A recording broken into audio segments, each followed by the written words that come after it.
Hello and welcome to my little bookish corner of the internet. My name's Harriet and today I'm going to be taking part in the book shopping tag. So I saw the Caffeinated Book Wyrms video, which I'll leave linked down below, and that's what inspired me to do this video. But the original tag was created by Scientist Reading World, which I'll leave down below as well, so you can check that out. But let's get right into it. The first question is, how do you buy books? Physically because you believe in the power of touch, or online because interactions are overrated?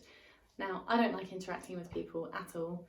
I don't think that's what it was asking. I think it was asking about the books, but I would rather not talk to people unless they work in a bookshop, or obviously I'm friends with them or family, whatever. But with books, personally for me, I do prefer to go somewhere and look at a book and get a feel for it. I also like to know, this sounds really snobby, but I like to know the quality of the print and the way it's been made. There have been many times where I've bought books off Amazon in the past and they've come and they've just been really low quality. So I'd rather go somewhere and feel it and then know if I want to pick up that edition or pick up a different edition. So I guess I do believe in the power of touch, and sometimes I'll go book shopping with just a couple books in mind and then I'll find loads that I want to read that I wouldn't have even thought of or seen on a website. So I do definitely prefer to go into a store. But if I know exactly what I want and I just want one or two books, I'll buy them online. I usually buy them off of Blackwell's, Waterstones or World of Books.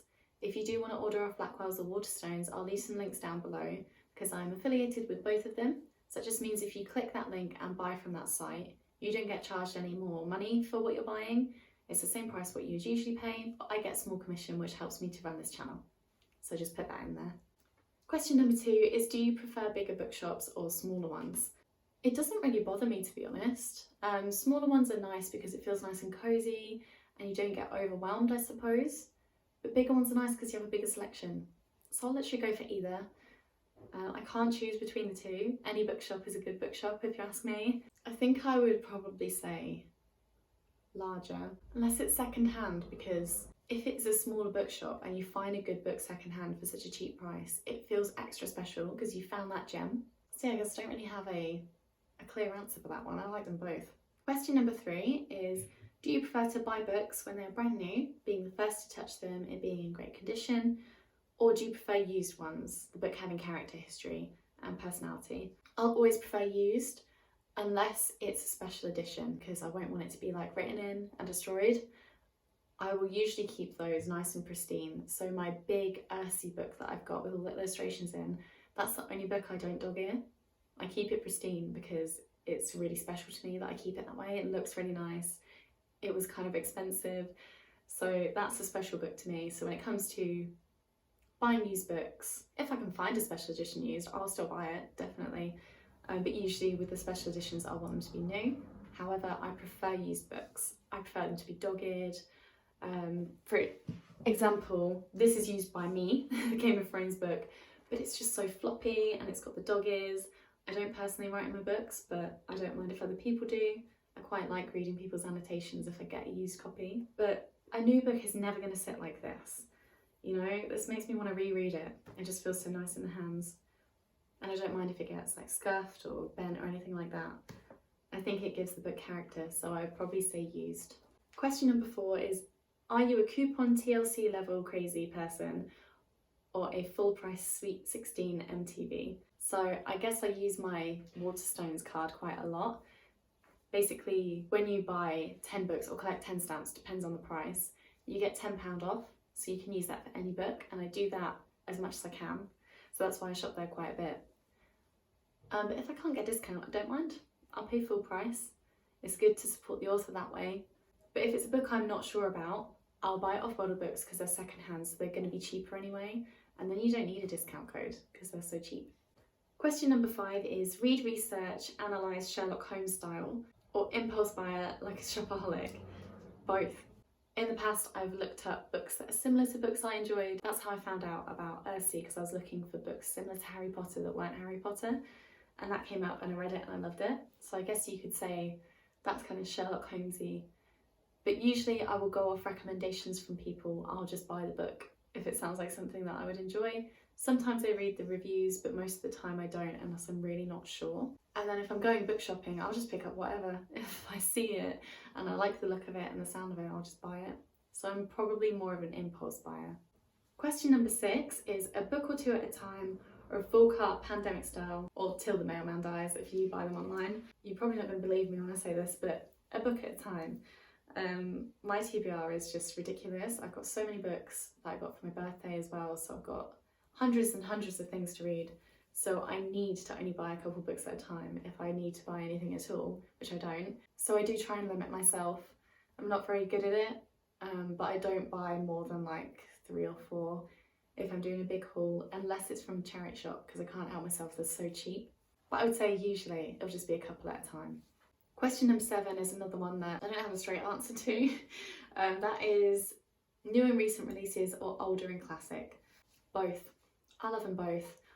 I think I'm more inclined to buy books that are older because I've heard about them from more people. I don't really follow a lot of people on my Bookstagram and Booktube that read a lot of newer books. And when I do see posts like that, they're usually really, really popular books that may become classics in the future. So I would say probably older releases and classics and things like that. I feel like, not that they're educational, but they kind of are. It's like reading education for me, a history on reading. However, I am not disinclined to buy new books at all. And that little section in the front of the bookstore that has the new releases, I will always look there. And if there's something that I see that I like the look of, I'll just pick it up. I'm not like anti either way. The next question is, are you a pre-order total fan freak or wait until it arrives at the bookshop because it can wait? Usually I'll wait. I don't really feel the need to pre-order, plus that means that most of the time you have to pay for shipping, which I don't really like doing. I'd rather go into a bookstore and support them by buying books from them directly, especially if they're a small company or a small business. I don't think I've ever pre-ordered anything. I will go on like release day if it's something that I'm really interested in. For example, when Midnight Sun came out, I probably shouldn't have got so excited for that because it was a bit rubbish, but I got there, I rang them up actually, rang up the store and asked if they had any in stock, and they had one in stock, so they put it aside for me and I went and bought it. That's probably the closest I've got to ever pre-ordering anything, but I can wait, and if it's out of stock I'll just wait for the next stock to come in, or I'll try a different place and try and get it. But it's very rare that I get that excited over new releases, to be honest. Question number 9 is, do you prefer special, expensive, beautiful covers, coloured edges and unique editions, or is it the inside of the book that counts? The only time I really buy special editions is if it's a book I already love or a series I already love. I may buy a special edition, but it's rare that that happens. I've only done it with Harry Potter and the Philosopher's Stone. I bought the Slytherin edition, the hardback one, and then the Earthsea. Obviously I bought a couple of editions of that because I'm just obsessed. I think that's it. If it has sprayed edges but it's the same price, I'll probably pick it up because they do look nice. But I'm not too fussed by it, it doesn't bother me either way, I'll just buy whatever's there. Although there is this company called Folio Society, and they do like their own special edition prints of different books with illustrations and things, and they're really expensive, but gosh, they're so beautiful. It got sent to me as a link by someone that follows me on Bookstagram, and now I can't stop thinking about it, so thank you for that. Question number 10 is, pick your favourite book. Do you show your love by buying multiple copies, or do you believe in single true love? I think I just touched on this one with Earthsea and Harry Potter. If I love something, I'll probably buy a couple of editions of it if I'm like properly obsessed with it, but if not, I'll just buy the one book, it's fine. And it's very rare that I get that attached to characters that I want to buy special editions.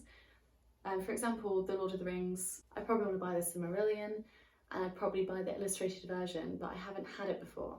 So that's why, just to match the Hobbit one that I got for my birthday, the hardback, but I wouldn't repurchase the Lord of the Rings trilogy because I've got a book and I love it and it looks nice anyway. So yeah, I guess I'm more of like a single true love kind of person. Question number 11 is, name your favourite places to bookshop. I've already done this, so Waterstones, I can go into there. Blackwell's, but it's usually online because I can't get to London very easily. World of Books, that's a second-hand one. And then there's a charity shop that is about 20 minutes drive from where I live. And it's an Oxfam bookstore and they have loads and loads of books. So I really like going there. It's got a nice vibe. They play vinyls as well while you're in there. So it just sounds really nice and it's a nice place to go. So they would be my favourite places. And then the last question is to tag people. Now if I tag you, please don't feel pressured. You don't have to if you don't want to, if you're not interested, but it would be really cool if you do. And if you do, let me know down below so I can watch your video. But I'm going to tag Literary Lion, Out of This World Reader and Attention. If you want to take part in this tag and I haven't tagged you, please feel free, and again let me know down below so I can watch your video. But I hope you enjoyed watching this. Have a lovely rest of your day and I'll see you in my next video. Bye!